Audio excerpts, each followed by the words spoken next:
Yeah. You know me as being somebody who studied happiness, but really for the last few years in my lab, we've almost exclusively studied human conversation. And the thing about conversation that most people don't understand is they think it's about the exchange of information. Mhm. Humans are using language to get things from my head to your head. That's 10% of it. 90% of it is what baboons do when they're grooming. It's just social interaction. It's just meant almost every human conversation can be translated as I like you, I like you, I like you, I like you. And the person goes, I like you too, I like you too, I like you too. Most conversation is just about making each other feel valued. What we're saying is almost immaterial.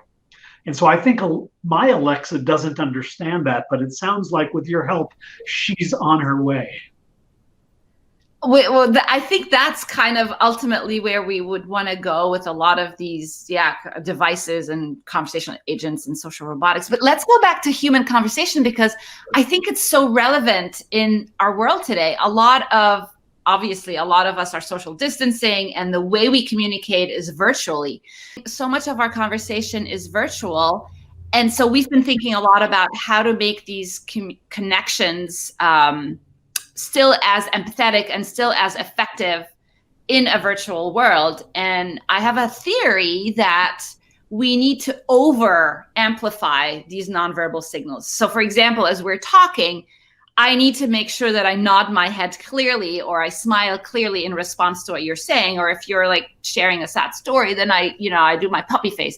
Because I think otherwise, if we all keep poker faces on our Zoom conversations or not show video at all, it feels like a one-way conversation. But I'm curious what you've been finding in your studies of. Well, I think you're absolutely right. And as this doesn't sound like a conceptual breakthrough, but I think the size of your monitor makes all the difference in the world.